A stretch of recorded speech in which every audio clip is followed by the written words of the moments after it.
I welcome to a 6-day online astronomy course presented by Dr. Priya Hassan and myself, Najam Hassan.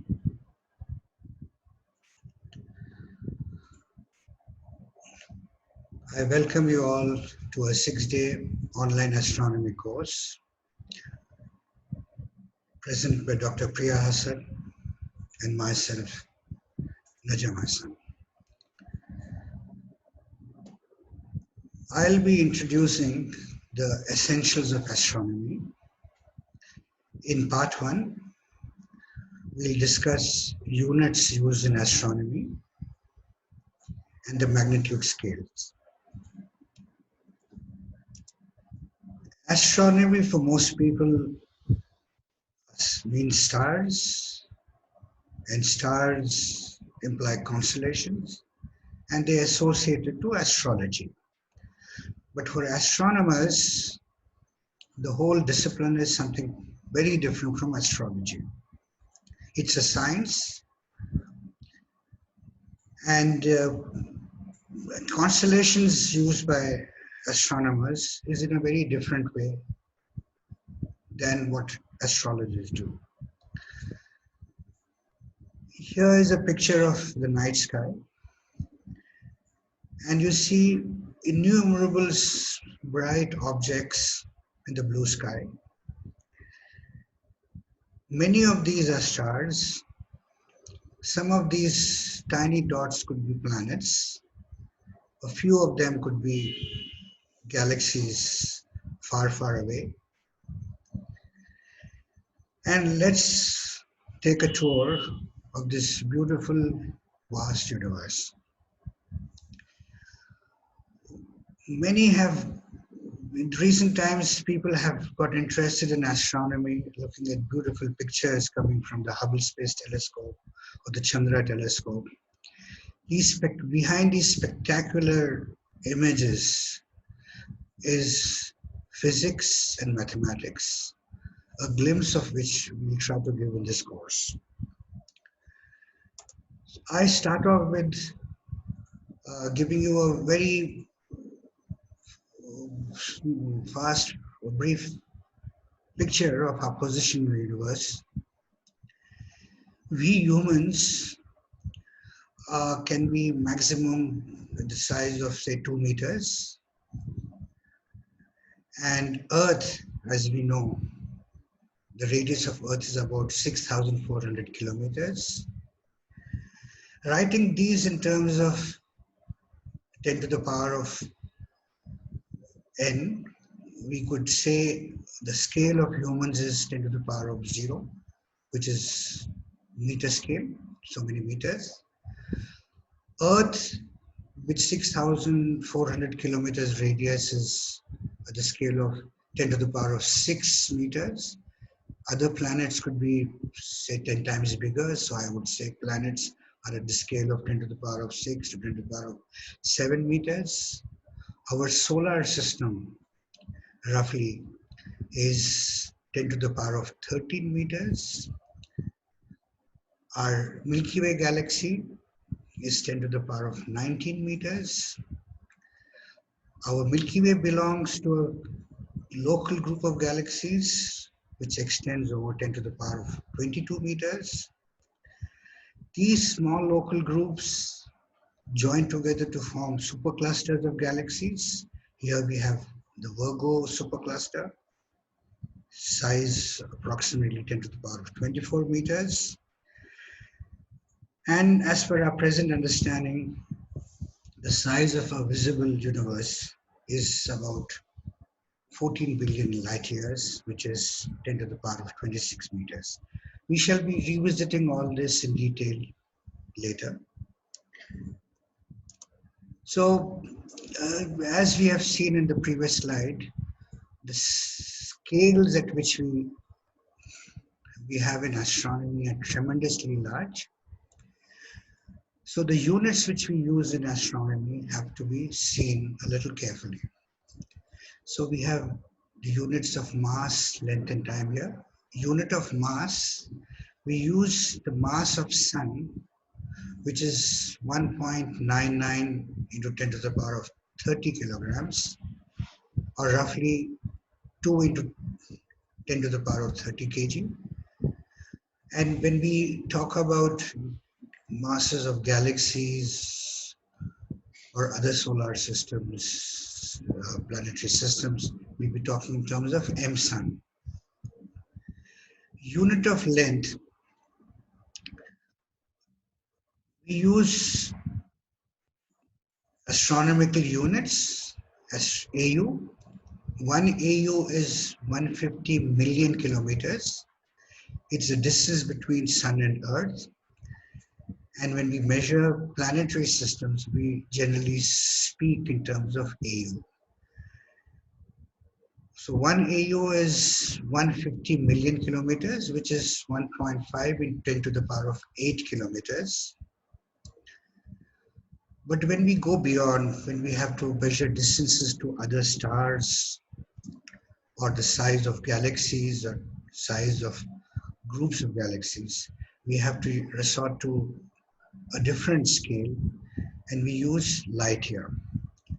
Light year is the distance traveled by light in 1 year.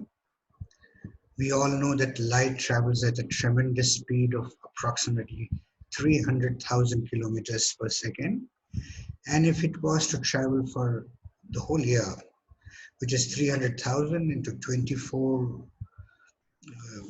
hours in each day into 60, when we multiply, we get a number which is approximately 9.5 into 10 to the power of 12 kilometers. Other than that, we have another unit which is called the parsec, which is 3.26 light years. And this amounts to 3.09 into 10 to the power of 13 kilometers. We'll see further that we would have to use kiloparsecs, megaparsecs, and gigaparsecs to measure the distances to very distant objects in the universe. The unit of time which we use are seconds or a year. There are certain processes where we measure in terms of milliseconds, right? Like rotation of pulsars, or we measure in terms of year. When we say year, we mean Earth year, which is 3.16 into 10 to the power of 7 seconds. Then we would use scales like million years, giga years, and so on. Here is again a beautiful image of the stars. And what do we see here? Apart from stars being in different colors, we notice that these stars have different brightness. Some stars appear brighter than the others. And brightness is essentially luminosity. So the stars have different luminosities. And in 2nd century BC, we had a Greek astronomer, Hipparchus, who classified stars on the basis of their brightness. He put them into 6 bins.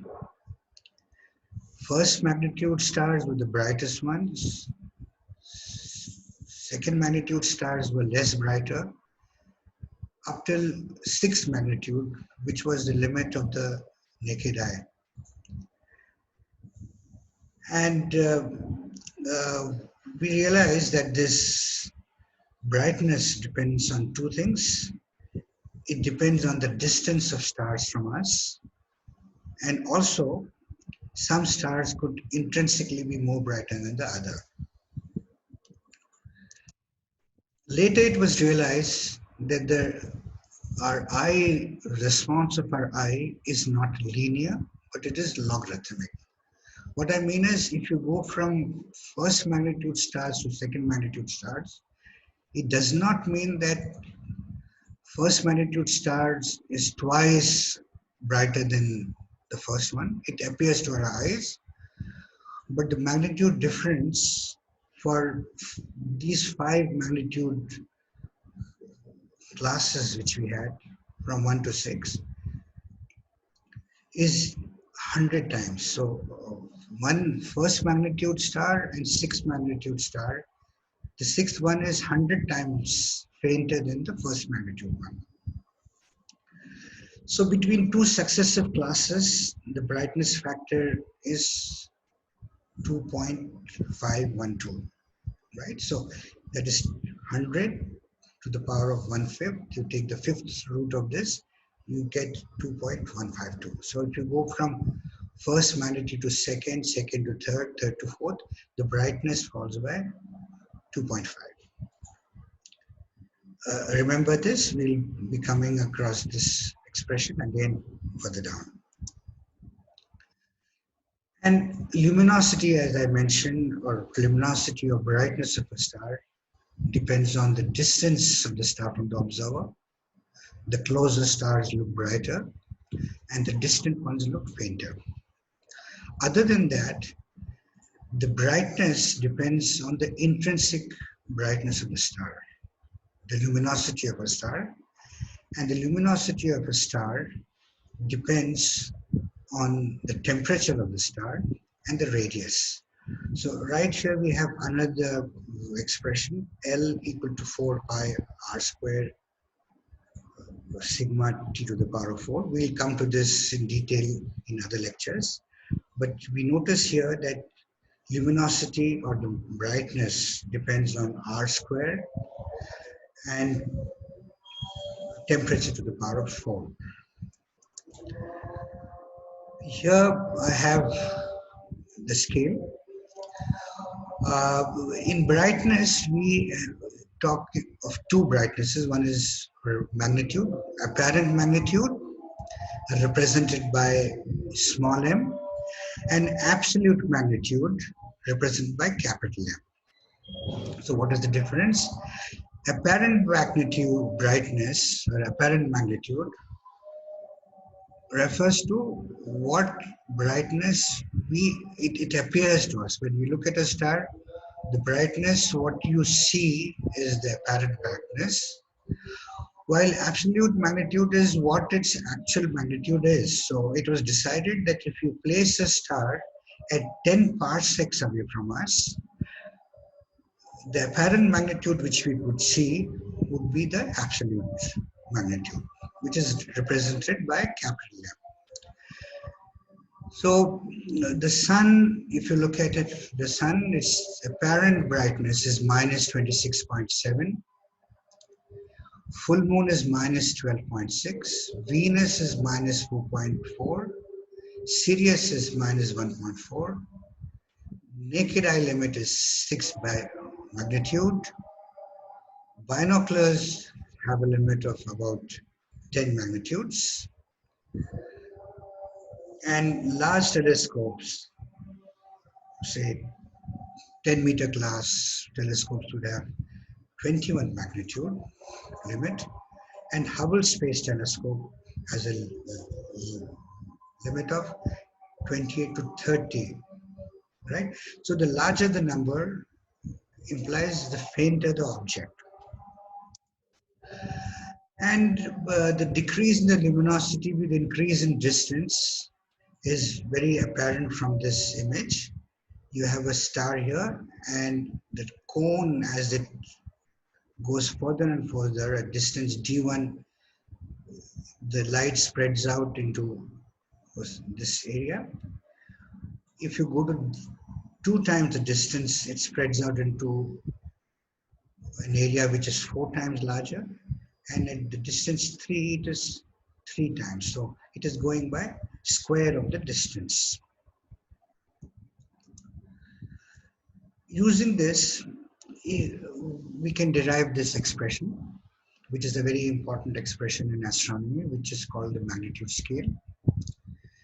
So coming back to what I had said earlier, stars which vary by 2 magnitudes, their luminosity varies by 100 to the power of 1/5.